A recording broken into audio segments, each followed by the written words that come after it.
Welcome back to my channel. My name is Euan, and on this channel we talk about personal finance, investing, and what makes successful people tick. But today we are doing something slightly different, and I will be doing a Q&A because I hit 500 subscribers, which is mad. I did not expect this, and it has blown up in the last couple of weeks. Since the start of June, a video went semi-viral, and here you all are. So if you're watching, thank you. Thank you for subscribing, thank you for watching, thank you for commenting and engaging and making a little community on this channel. So thank you. If you haven't heard already, I'll be giving away at least £200 to one lucky subscriber when I hit 1,000 subscribers. So if you're not subscribed, make sure you hit that big red button so that we can be friends. I will wait. It's just there, I think. Okay, onto the questions now. Last week I put a story up on my Instagram asking you for questions that I could respond to on this video, and I got a fair few responses, so thank you for that. But if you're not following me over there, go do that. I'll put the link up here so that you can be part of the next one. So the first question is from Nelson_GAO, and he asks age, single, sexual orientation. So a bit personal, but we'll go with it. 24. And no, I'm not single. I've been in a relationship for about 5 years now, or nearly 5 years, coming up to 5 years. And sexual orientation is straight. So Andrew.Waldron asks, when will you become a millionaire? So I've worked this out. If I invest £150 a month for the next 37 years, I'll be a millionaire when I'm 61. And that is based on investing £150 a month consistently every month, and that not changing, and not making any more money than that. So I'm hoping that I can bring that number a bit lower down and invest a bit more every month and see where it goes. Ruby Valentina and Greg.Copeland asked, what is the number one finance tip you learned from university and the top tips for students specifically? Just for a bit of background, I studied accounting and finance at the University of Winchester, and my number one tip would be to stay out of credit card debt.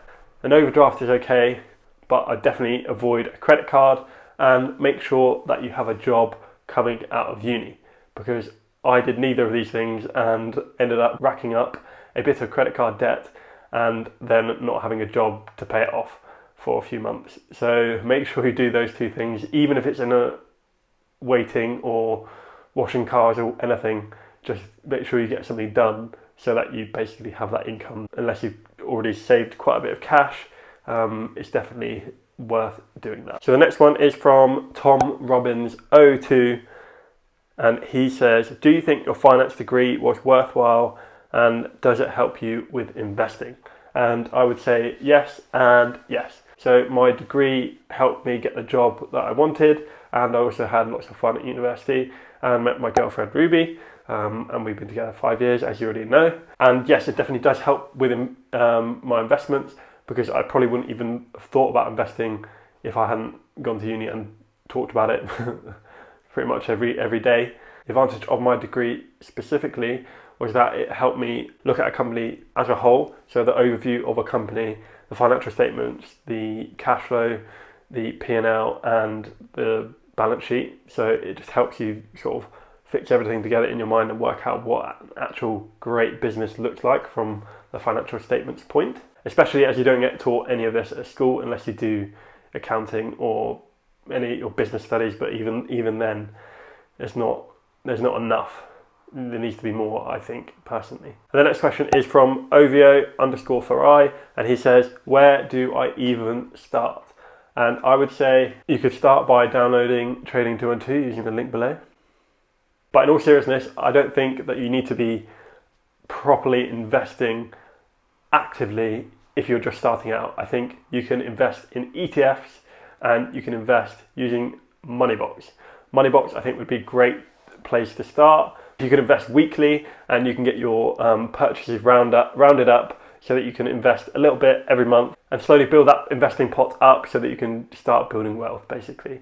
I don't think it's as serious as some people make it, and I think Training 212 is very good, but if you just want to start investing, Moneybox is an awesome way to start, and you can definitely build a great platform and build that base so that you can build a nice big nest egg. And the great thing about Moneybox is it gives you a 25% bonus if you're using the lifetime ISA, and this is basically an account that allows you to save for a house, so it's definitely worth looking at if you're looking to buy a house at any point in the future. I also did a video on that, so I'll link that up here. Okay, the next one is James_RCB. I've got some spare cash lying around. Should I invest, save, or spend? So I would suggest doing all three. You want to be investing a certain amount each month, you want to be saving a certain amount each month, and you want to be spending a certain amount each month. So basically, if you incorporate that into your budget and make sure you're paying yourself first by investing and then saving as well for emergencies and also holidays and houses, etc., and spending your money on things that you want to spend on and not just blowing it on just random stuff. And the ever grow investor wants to know whether Cineworld is a good investment. And in my opinion, I'm not convinced, because they pulled out of a $1 billion deal yesterday, which is a bit strange, and I'm not really sure why.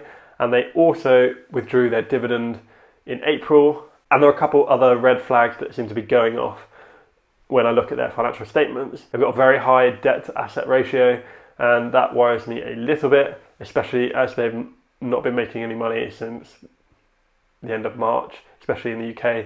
And although they're a global brand, I'm not convinced that it is the best investment.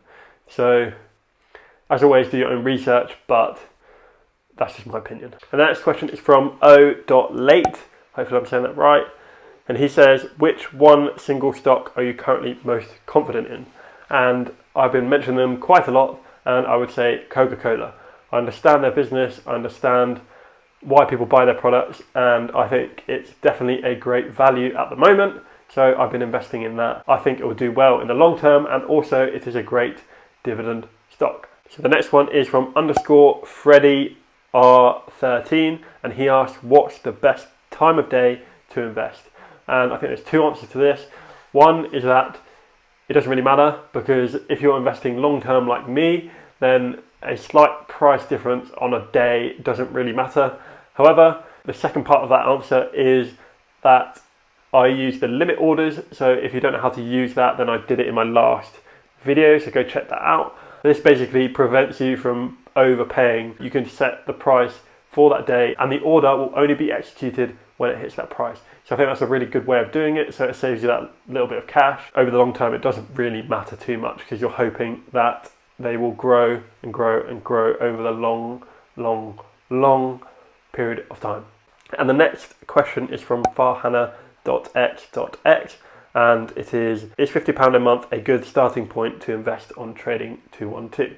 And I would say to that question, yes. I think you should definitely be investing. It doesn't matter what platform you use, but you should be investing consistently every month and making a better future for yourself. And £50 is more than enough. Trading 212, you only need to invest £1 to even get your account open.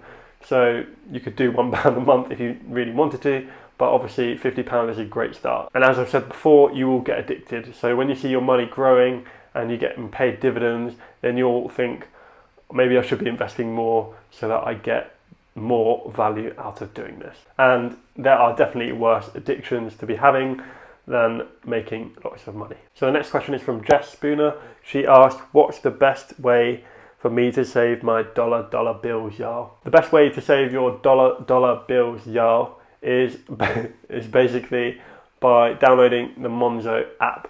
The reason for this is it's really good at budgeting. What I do is I will pay myself £300 for the month, which will be budgeted across travel, food and entertainment, and I can do that directly in the app, and that allows me to not spend more than £300. So my main account is where my salary gets paid, and then I'll move it to my Monzo account, and then I can budget from there.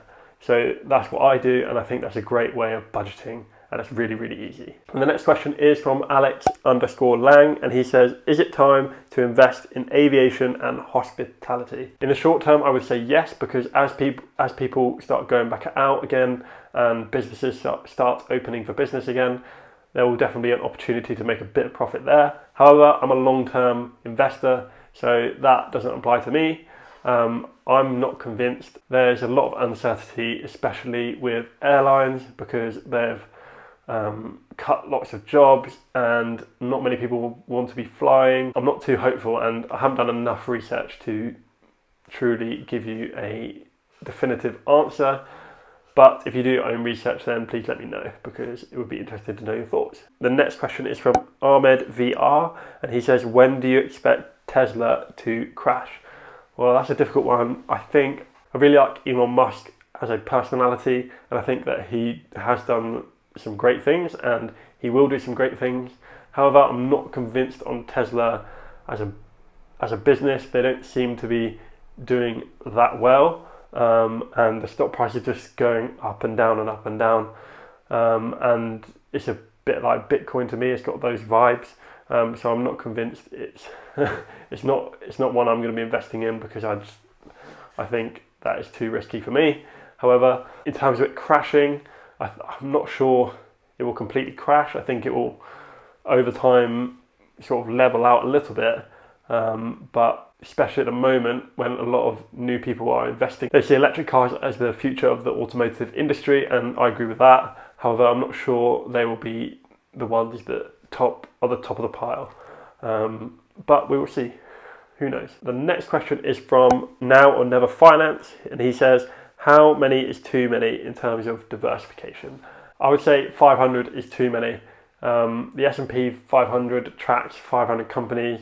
So if you're investing in more than 500 companies, then that is a bit pointless. You could just invest in the S&P 500 and probably make more money. So it's a difficult one. I think over time you could build up to quite a big portfolio of maybe 50 to 100. However, it depends sort of what strategy you're using. If you're going for growth, then it might be slightly different. But if you're going for dividend income, then 50 to 100 may be a perfect number, so that you've got the diversification. So if one sector fails, then you've still got your dividend income to prop you up.